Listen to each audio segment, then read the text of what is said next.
Do you know what a milanesa is? Do you know the truth about it? Me neither, but let's see what we can find out.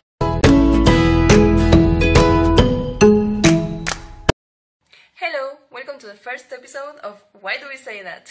The idea here is to talk a little bit about Uruguayan sayings and just try to explain why we say the things we say, though most of the times even I don't know that, so let's see. And just to share a little bit of Uruguayan culture out there in the world. So let's talk today about la verdad de la milanesa, the truth of the milanesa. So if you're not here in Uruguay, maybe you don't know what a milanesa is. Milanesa is a dish that we have here that we absolutely love. It's basically a piece of beef that it's dipped in raw egg, and then it's, how do you say empanar? Tarnished. It's tarnished in breadcrumbs, and then we just fry it, and that's it. Usually we make it with beef, but it can also be chicken, fish, pork, eggplant, zapallito, which I don't remember how to say in English. Okay, I don't know, whatever. Pumpkin, I have never heard of a pumpkin milanesa, but I mean, you can do it. You can basically create a milanesa out of anything. The most common presentation here in Uruguay, it's fried with fries.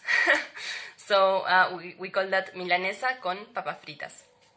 But you can also bake it like in the oven, so it's a little bit healthier.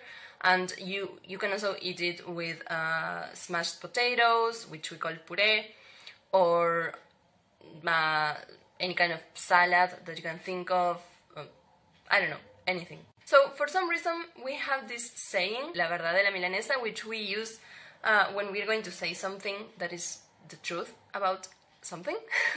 So we say, this is la verdad de la milanesa. So let's try to see what is the truth of the milanesa. Apparently, from the research that I did, and when I say research, I mean like I googled it and checked a couple of web pages. Wasn't that much, but it's something. From what I could find, milanesa started as an Austrian dish called Wiener schnitzel, something like that. I don't know. I don't speak Austrian. German. I don't speak German. So I have no idea how to pronounce that, but yeah, I mean, that's the apparent origin of this. But apparently the first record found of something similar to a milanesa was found in a cookbook of 1134. Okay, I mean, we're talking like almost 1,000 years earlier. So apparently, I mean, milanesas are a very old dish. And it makes sense because it's not something really hard to do. Probably every country has their own versions of milanesas, right? I mean, you just grab a piece of something, you dip it in raw eggs, you cover it with breadcrumbs, and then you fry it. That's it. It's not rocket science, really. Hey guys, this is me just editing. I deleted a clip that I needed for this video, so let me just add a piece of information here. This reference to a milanesa in 1134 was found in a text that described the party thrown for a saint. Okay, just let me rephrase that.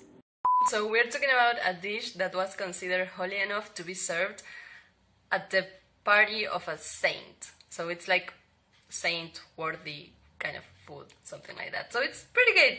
Points for the milanesa. So coming back to our Austrian dish, apparently that started around 1834. At least there is a cookbook that mentions this Wiener schnitzel, whatever. And that book is from 1834. A few years later, that dish is brought to Milan, Italy, and it's called Cotoletta alla milanese. Cotoletta means cutlet or ribs in Italian. And I found something that it's kind of crazy. There was a war, apparently, okay, between Austria and Italy to see who came up with the idea of a milanesa in the first time. And I have to say, I found this in a website that is not very trustworthy. If you're from Uruguay, I found it in Taringa. Okay, so you know what that means. So maybe it's not even true, but I thought it was funny, so I'm just going to share it with you.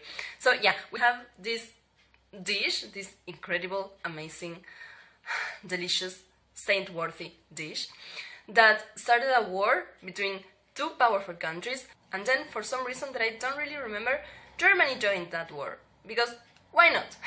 They wanted to be the creators of Milanesa too, so yeah, they joined. So we're talking about three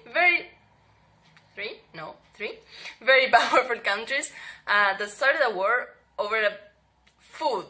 I mean, yeah, Milanesas are pretty incredible, I get that, but starting a war over that, a little bit too much, but whatever.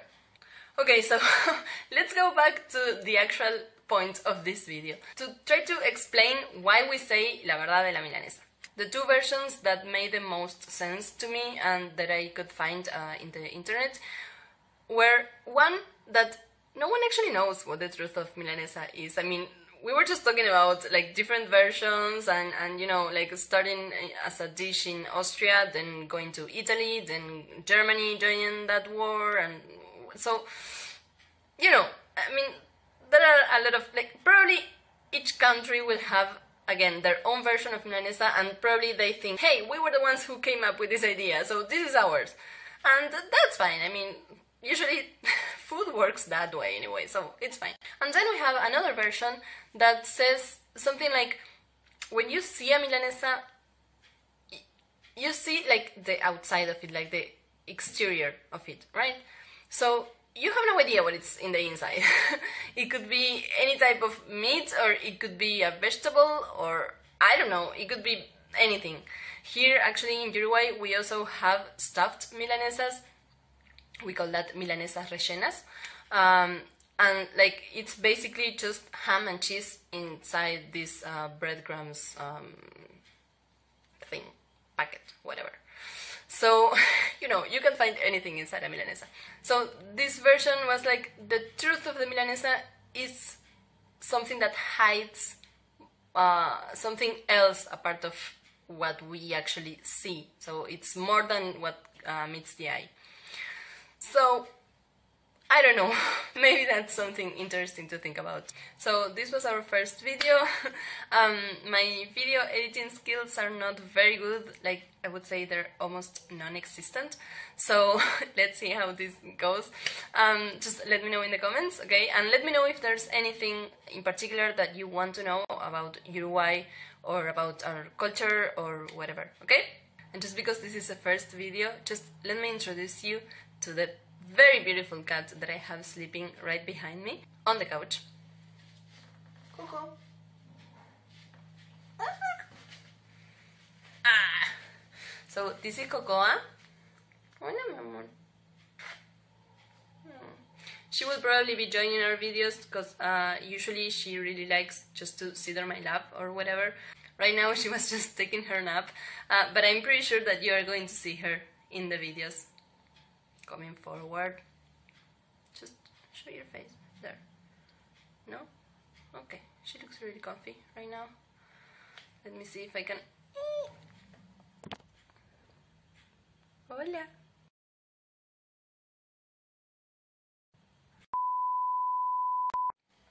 But apparently the first record found of something... But apparently... Oh my god. The crazy thing about this mention from something similar to a milanesa in 11. So this was our first video. Okay, let's go again.